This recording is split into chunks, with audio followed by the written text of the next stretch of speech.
Hey there, cat fans. Welcome to the Meowster Podcast. I'm Rebecca Zish. That's Tim Black. Hi there. Hi, Tim. How are you? I'm doing just swell. Rebecca, how are you? I'm peachy keen. Is that the right response I think so. to that? Yeah. How are you, Harriet? It's okay. Harriet's right in the middle of everything. Like a beautiful loaf of cat. She's a loaf. She is. Cat loaf. She's made it hard for us to get started because she has really been enjoying sitting on paper. That's what cats do. Mm-hmm. That's right. A table covered in paper. So Paradise to a cat. yes, one end of Harriet is right there by your notes. Yes. And she's threatening to be on top of that. The other end of Harriet is right here where the mouse and the keyboard is, and she could step on something and shut this whole operation down at any moment. She's in charge. She is. We are at her mercy right now. All right. Well, let's get on to our topic for this episode. Okay. Okay, so a while back, a few months ago, maybe, Yeah, it's been a while. I told Tim, you sitting here across the table. From That's me. Hey, hi there. How's it going? How are you doing today? I'm doing good. Okay, good. I told you about a short film Mm-hmm. that had been screened at the Cannes Film Festival, Mhm. the fancy French Cannes Film Festival. Yeah. Happens every year. In 2016, it had been a selected viewing choice at Cannes, a short film titled Kitty, Kitty. Kitty. Mhm. As we know, historically, what the top kitten name in America. Right. Well, there's creative cat namers out there. Yeah. So Kitty, directed by the actress Chloe Sevigny. I think you got it. Chloe Sevigny. That's how I say it. Okay. Or Sevigny. Yeah. Whatever. or Sevigny. I actually tried to find out. I was like, I want to say it correctly on the podcast. I Googled a bit, had really no luck. So, because Google it wasn't reading it to me, and it didn't know how to read it, you know? Right. 'Cause it's computer stuff. The way that I approach that problem for future reference with voiceover stuff, because that happens all the time. It'll be a name of a place or somebody's name or something. I'm like, I don't know how to pronounce Yes, this. please. You look it up on YouTube. And you wait till you look for an interview with Chloe Sevigny. 70? Sevigny. And find like 3 or 4. So you look for a consistent answer. That was my problem with this, was I couldn't find a consistent pronunciation for her name. Oh, interesting. Yeah. So I think I heard Sevigny more often than others. So I think that's what I'm going with. I believe it's a French name, Yeah. or, if not French, then perhaps Basque. Yeah, right. Something Something like that. from that region. Yes. And so the GN sound. Mhm. So I actually asked a friend of mine who I know speaks French. Yeah. I said, who works at the library with me. I said, Yeah. how would you say this? Yeah.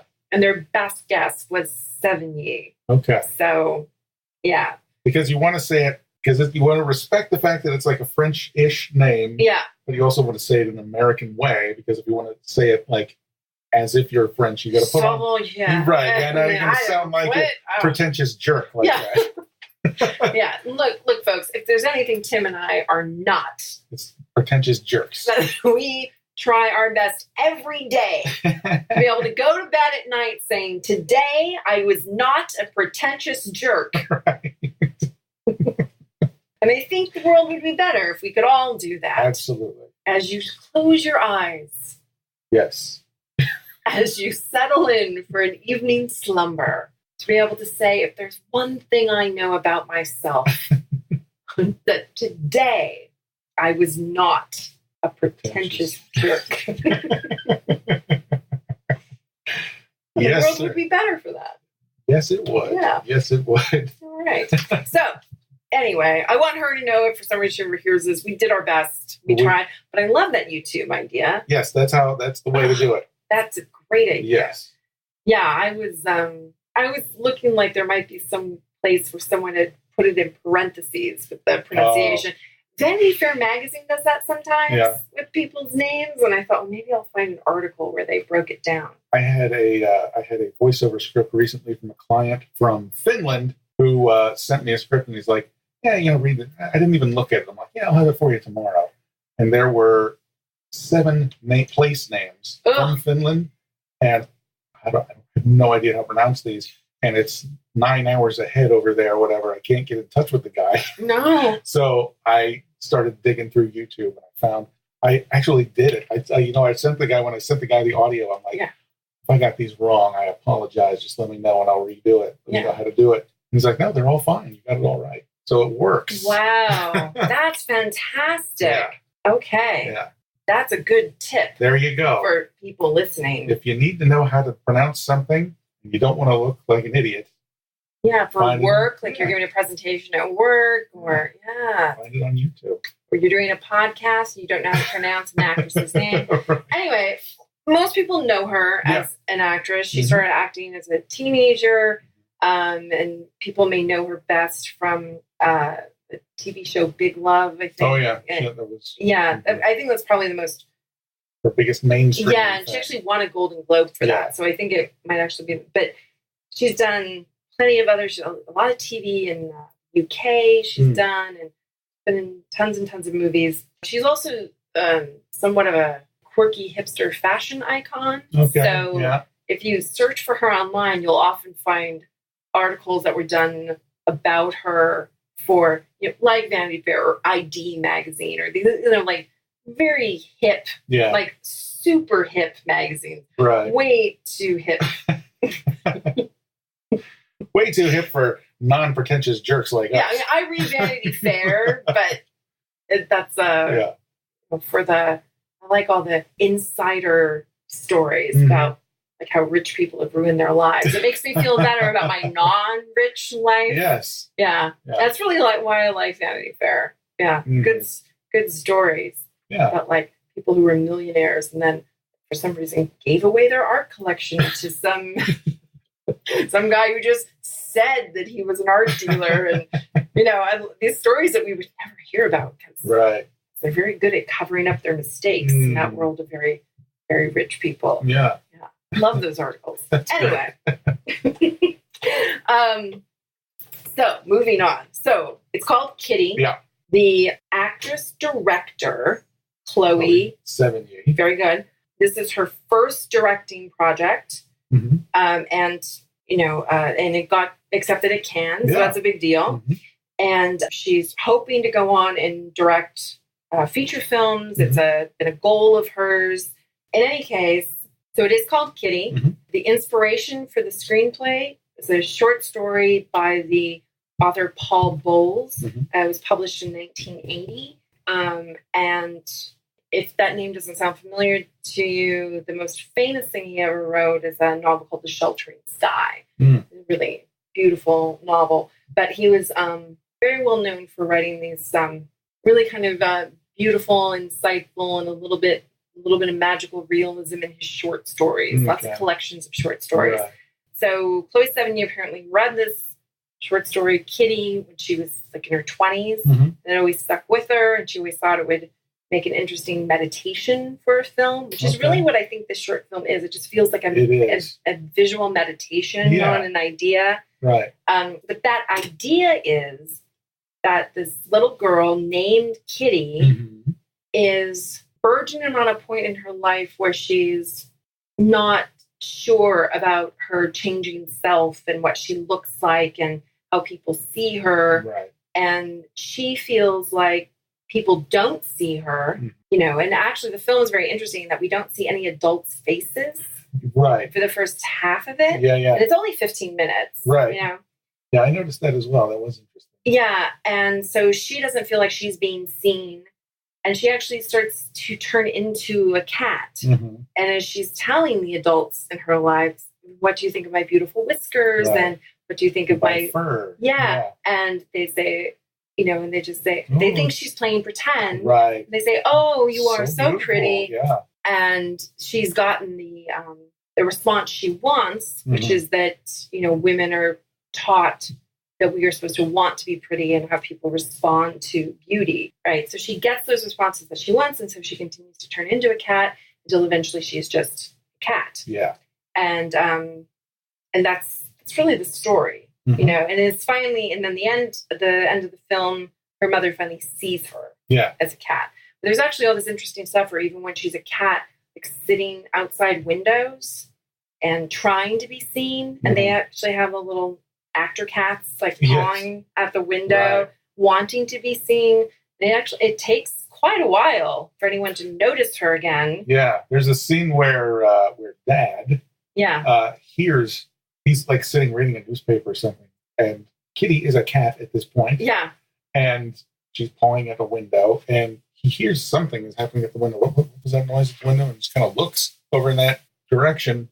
Never sees her or does anything, doesn't react in any way. Yeah, there's a cat. Maybe he sees a cat outside, but that doesn't mean anything to him. Nothing registered as, this is something I need to pay attention to, or this cat is trying to get my attention. Yeah. Just like something happened outside and there was a noise. Yeah. And when must have been that cat. When her mother finally sees her, doesn't know it's her. I mean, her parents obviously think that she's been kidnapped or something terrible has befallen her.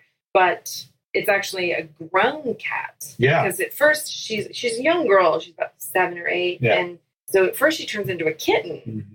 And then she grows up because she actually gets taken in by the lady next door. Lee Merriweather. Yes, Lee Merriweather. It's so awesome. It was so great. Lee Merriweather, of course, was the original Catwoman on the 1960s TV show Batman. Yes. I have a drawing of Lee Merriweather as Catwoman framed in my house that was done by our mutual friend, Sean Jones. Oh, Sean. Oh, okay. Yes. Yeah. Yes. So there you go. Very good. Yeah. He did that for me for my birthday last year. Very cool. Yeah. He chose that for me, the Catwoman. That's Lee Merriweather as the Catwoman. Have you not noticed it? I actually, in the hallway? Now that you mention it, I have seen it. Yes. Huh. Yeah. So, very excited. Lee Merriweather.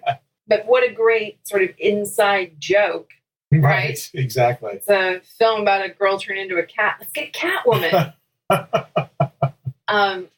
So she gets taken in by the lady next door who, says like, oh, what a pretty kitten. Mm-hmm. And then when her mother finally recognizes her, she's actually a full-grown cat by then. Mm-hmm. We don't know how much time has really passed. No, it's hard to say. Yeah. We do know that like every day Kitty goes outside because like Lee Merriweather lives next door or something. Yeah, right next door. Yeah. Because she talks to her when she's a little girl. Right, looks over the fence and she's like, what do you think of my whiskers? Well, so we know that every day Lee Merriweather opens the door and Kitty runs out and goes to her house. Yeah. And, looks in the windows and all that kind of stuff. Yeah. So when her mother finally recognizes, or, just sees her, doesn't see it's her daughter, right? But sees her, she says, oh, what a pretty kitty cat. Where did you come from? Yeah. And so she's getting that validation that women look for their appearance. And that's really what this story is about,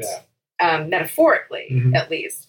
That the only thing that she gets a response regarding her appearance is when she starts talking about, being a cat. And so that transformation continues because that's the thing that she thinks people think is beautiful. Yeah. And then she gets that response from the beautiful woman next door and her beautiful mother, right? And whose faces we don't see until she's a cat. Right. So, it's supposed to be a reflection on the idea that women will transform themselves to be whatever society imagines beauty to be. And also there's a message there about what you're giving up to get that. Well, exactly. Yeah. Yeah. That's not a good thing. No. Like you should. No. Yeah. It's not, it makes you think. And then also that women perhaps don't feel that they're seen. Yeah. Unless they are a reflection of that societal expectation of beauty. Right. Yeah. Otherwise they're invisible. Invisible, exactly. Yeah. It's an interesting meditation, as I say. Yeah. And it's an interesting story. And I'm going to be honest, I've never read it. No, me neither. I just, in doing this for the podcast, I read a critique of it, and then I've read what Chloe Sevigny has said about it. Yeah. And then putting that together with what I saw. And I watched the film first, and then I went to go find some information about the source material. But I tried to find an actual copy of this story. Yeah. No. I could not find it. Really? I can't even find, I went through an entire list of Paul Bowles' published collections of short stories. Yeah. None of those books appear to have this story in them. Huh.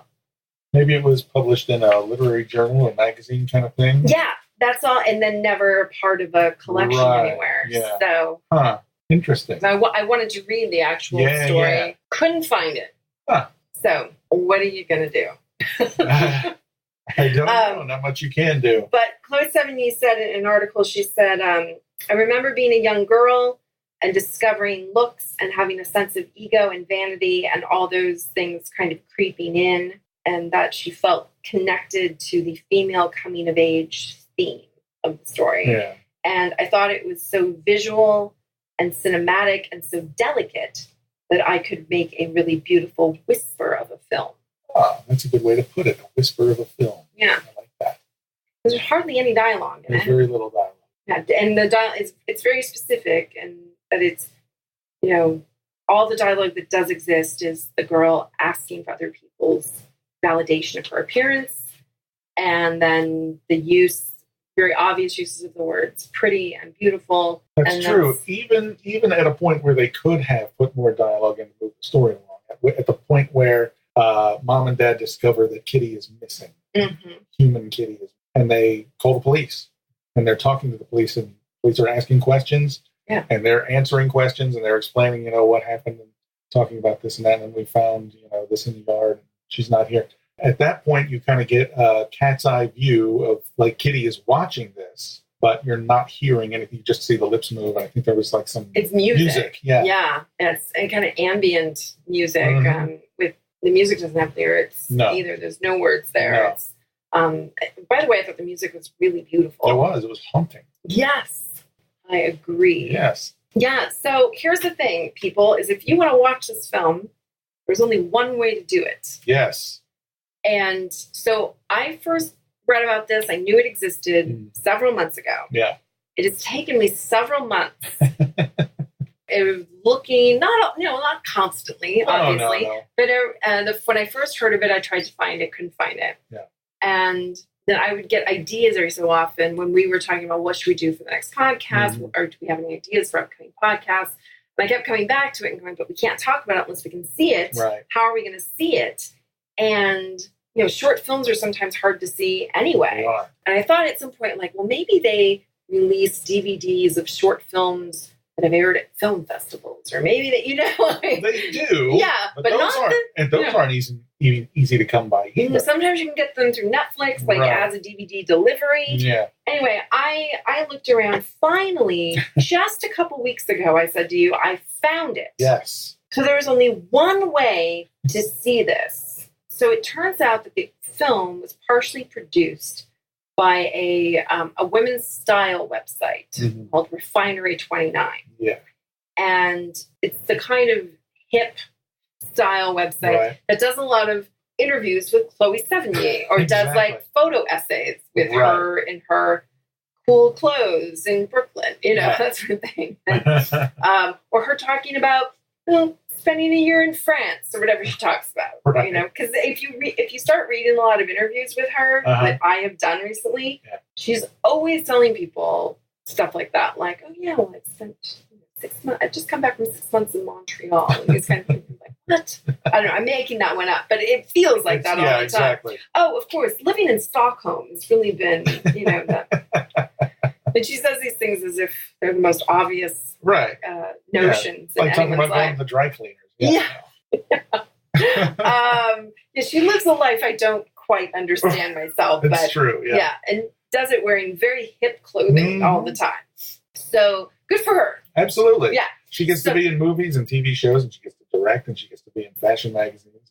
Yeah. Do whatever. And this website, Refinery 29, seems a little obsessed with her, actually. Refinery 29 was starting something they called the Shutterbox Anthology.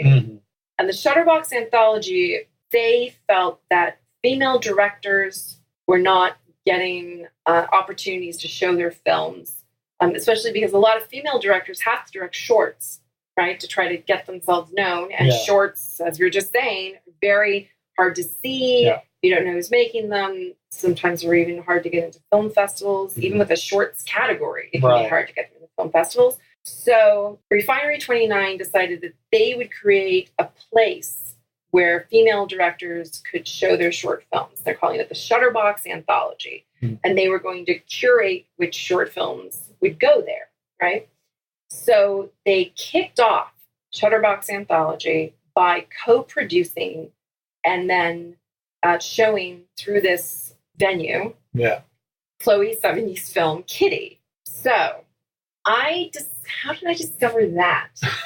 I think just a Google search kind of thing. No, I think it went deeper than that. Because if you actually just look for Shutterbox Anthology online, they only have one place and they switch out which film is there because they only have the right to show it for a brief period of time. So if you actually Google this, you'll find a page that Google will lead you to telling you that the film is embedded in this page. It's not. No. Because now it's a different film. It's whatever film Shutterbox Anthology is screening now, right? And so the only place you can find this film is if you have to go. So listen very closely, people, if you want to find this film. Because I don't even think we can put this up on our Facebook because this is a little curious. It's a little dodgy. Yeah, it's a little dodgy. You have to go to refinery29.com. So refinery29.com. Yeah. Then in the search engine on that page, type Chloe, Chloe, Sevigny, Sevigny, Kitty, Kitty. Yeah. About 6 links will come up that meet that criteria. Yeah. It's like the second or third one, which is actually, it appears to be an article with her. Like the heading of it is Chloe Sevigny talks about her film, whatever. Yeah. But if you scroll all the way to the bottom of that page, there is an embedded video link that will allow you to watch this 15-minute whisper of a film. Yes. And if you watch it there, you can click over to YouTube. Yeah. But you can't find it if you just search for it on YouTube. I know. That's what I was trying to do. I told you couldn't. No. I'd already told you couldn't. I know, but even if you think you can trick it, like I thought I could. Yeah. That like I saw it on Refinery 29. I clicked on the link and it took me to the page on YouTube where it was. And I'm like, I know exactly what they call it right there. Yep. I'm going to type that into my thing on the Roku so I can watch it on TV instead of the laptop. I tried to do it too. I wanted to watch it on TV. It did not work. It doesn't work. Also, you can cut and paste the actual URL. Yeah. So if you open it up in YouTube, you see the YouTube URL. Don't even question. Just cut and paste it. Open a new window. Paste that right back in. It will not take you to that page. It will tell you that link does not exist. That video does not exist. Here's what I think is going on. First of all, I think it is on YouTube somewhere, like in the dark YouTube, right? Like in the dark web. Yeah. And I think there's very purposely no metadata embedded in it, so you can't search it. Right. And then the reason why you can't go directly to it is because when it was posted as part of Refinery 29's YouTube page, right? But they no longer have the right to show it. Right. Their producing credit and distribution rights ended some time ago. Right. So when you're seeing that link in that article, you're looking at an archived article. Yes. That's no longer. It's probably not even. We're probably not even supposed to be able to see it. No, we are not supposed to be able to see it. They missed it. Right? And due to a glitch, you can see this film if you follow these careful steps. Way. So if you missed it, rewind. Yeah.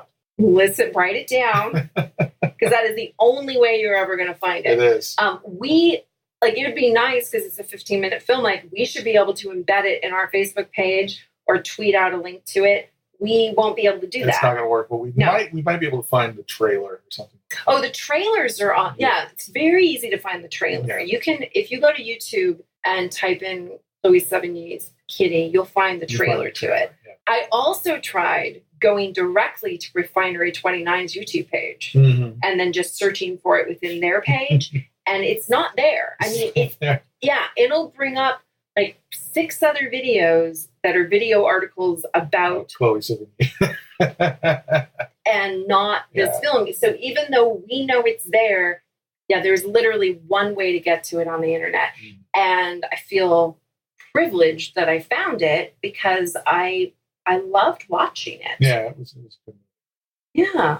And you and I we both like short films. We do. It's an art form I really admire, much like the short story. It's a very difficult art form to master. Yeah. Yeah, it's great. So please follow the directions. Go find it. You'll find it. Because you will not find it otherwise. No, you won't. Take the time I spent. Because and the clock may be running out on that as we speak, too. They may figure it out They at might some figure point. it out. And us doing this podcast may not help. Exactly. They might figure it out. Publicity.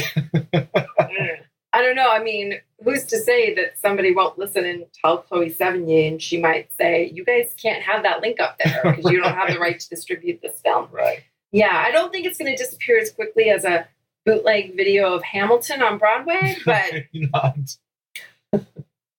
that's a fun thing. Mm-hmm. People do sneak cameras into Broadway theaters, but if you're quick, you can get to see things. But they go away fast. Yeah, I saw a link the other day that said, "This is not Dear Evan Hansen on Broadway," and then it was.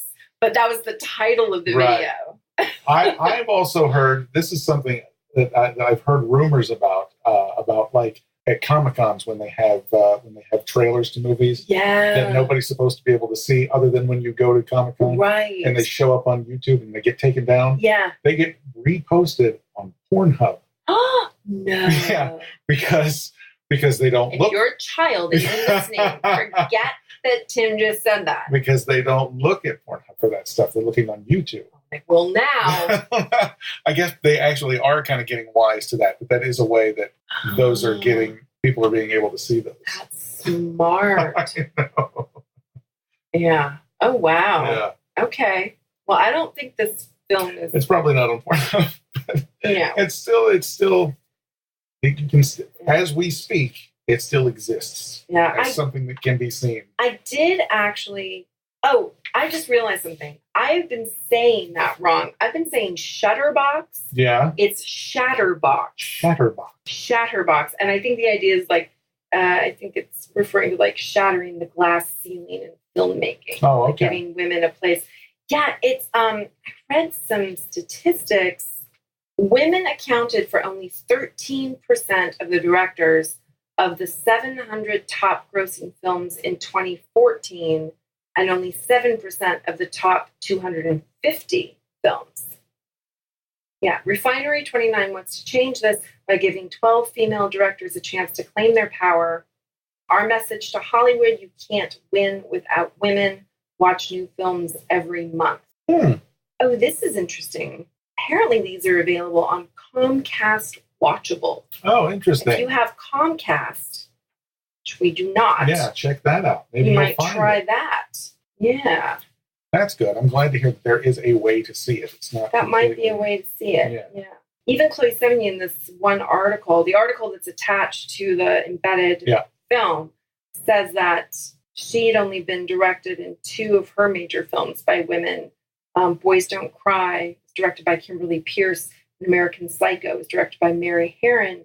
And she said that in all the TV shows that she's done, she'd do like 14, 16, like full series of or all the episodes of a season of a series, and they wouldn't bring in a single female director to direct any episode. Yeah. Yeah. Like every week, here comes another director, it's another guy. Wow. Yeah. I also I wanted to know more about the cats in the movie. We said Lee Merriweather plays the lady next door. Right. Ione Skye the mother. famous for Say Anything, and then for I hate to say a woman is famous for marrying somebody, but basically like Ione Skye is famous for doing Say Anything, and River's Edge is good, but people never talk about that movie anymore. River's Edge, right.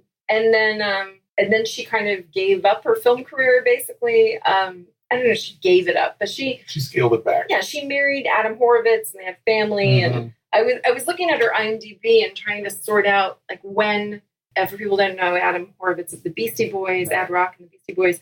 I was trying to look at like when they got divorced. Yeah. Whether she picked her career back up again, but it just kind of looks like around the time they got divorced, she started making more short films and doing uncredited appearances in Friends movies. Like that's what it looks like. Okay. It looks like, okay. I mean, I don't know that they're really her friends, but I'm thinking. Well, that's why. Why would you want to be uncredited otherwise?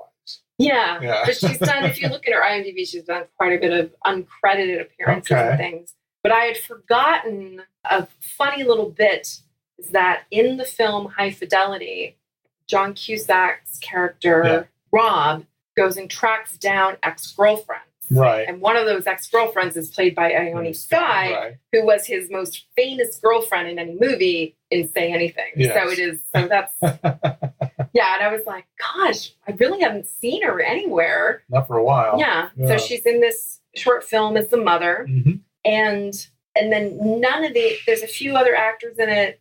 None of them have anything. No. It's not anybody you'd recognize from anything. Yeah. The dad looked somehow familiar.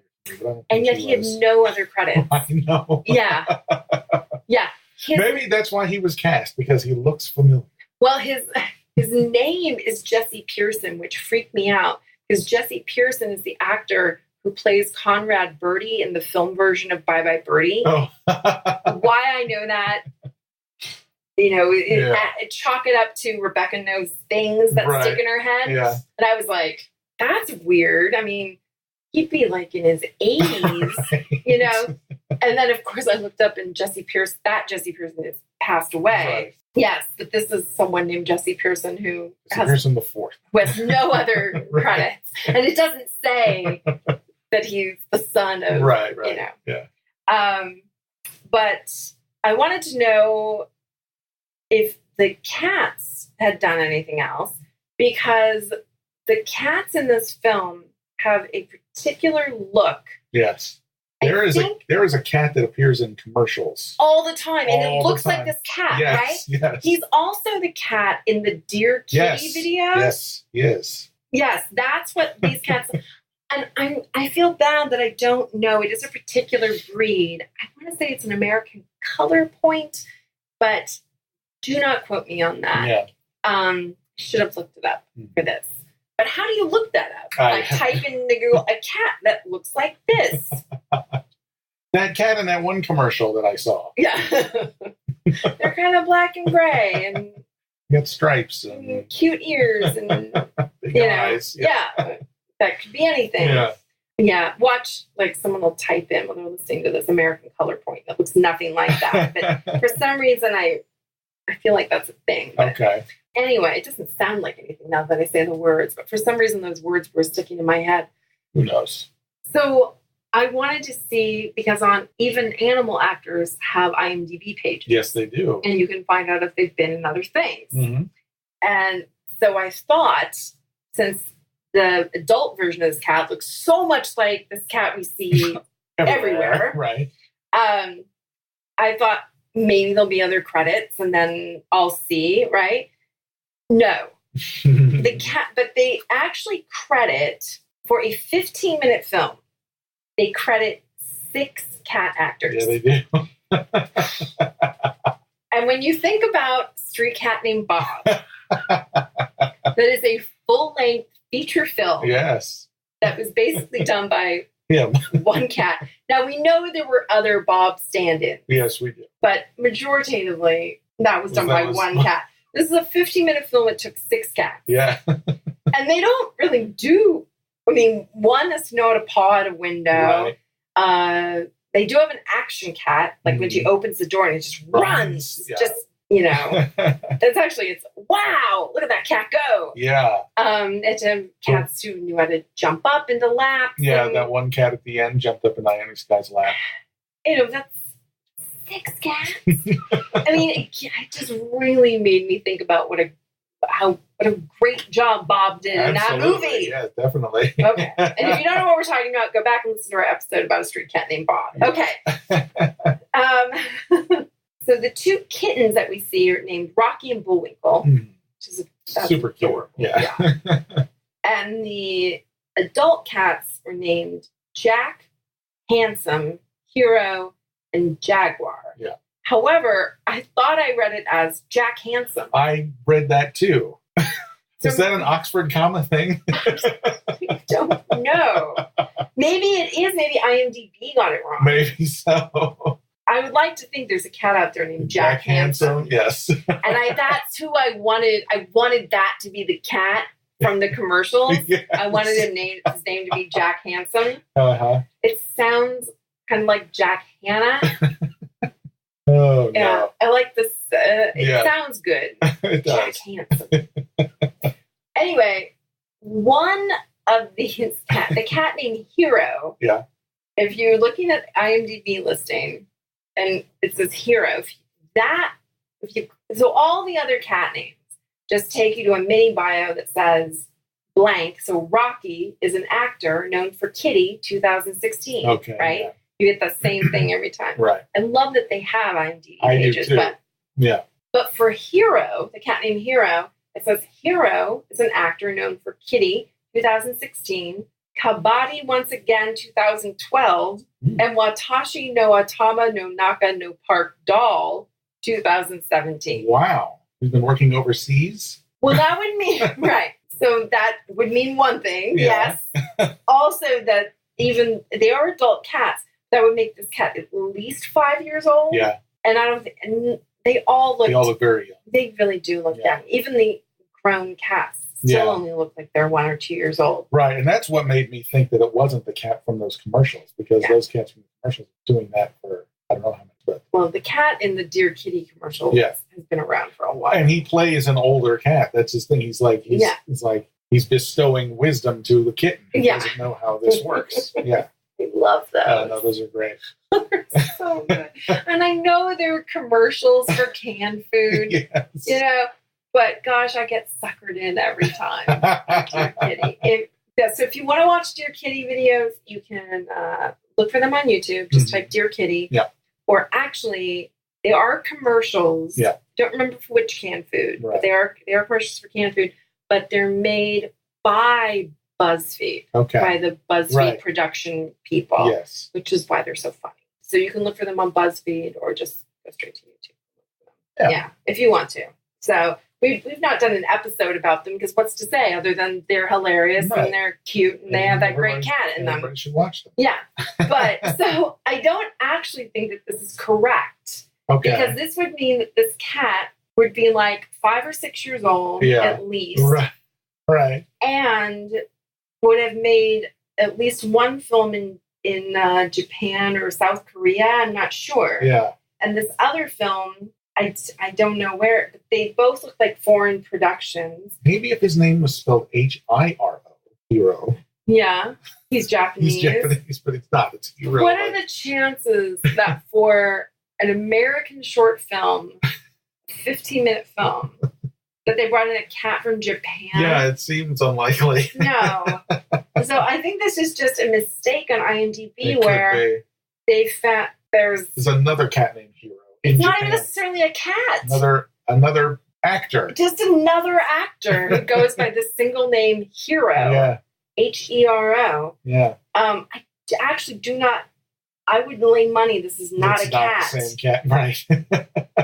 Oh no, it's definitely not the same not the same actor. And it's not even. I doubt it's even another cat. Yeah. Yeah. But I thought that was pretty funny, and I wanted to share that with you because I'm clicking on them all, and I'm like, yeah. Bullwinkle is an actor known for Kitty 2016. And I get to this one, I'm like, what?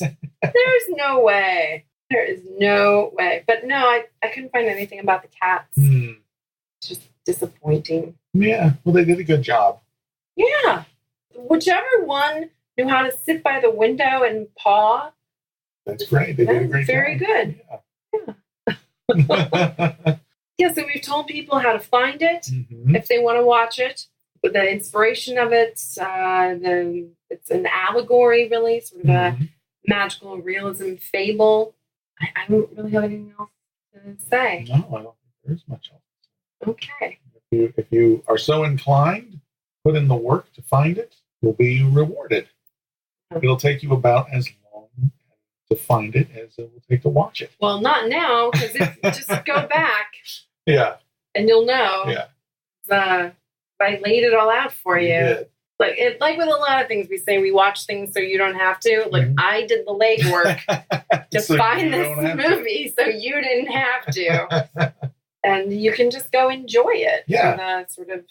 The whisper that it is. But it's the lovely sort of bucolic meditation that has an important message about women and the vanity society forces upon us, what that can lead to, and the transformation you can be made to have that is something you pay for in the long run. Right. Losing personal connections through it. Yeah. And losing a sense of self, I guess. There you go. Yeah. Exactly. And definitely Chloe Sevigny is she's been an outspoken feminist throughout her career. And I think this was an interesting choice for her. I think so too. For her first film. So I'd be interested to see what else she may do in the future. And if she uses cat actors, we'd like to know more about them. We would. Yes. It's a little background. Where are you finding your cat actors? How are you auditioning them? Who trained them? Who trained them? Yeah. We'd like to know all of that. Would. We always do. All right. So, anything else? I think that's it. Okay. Well, so go play with your cats. Go play with your cats.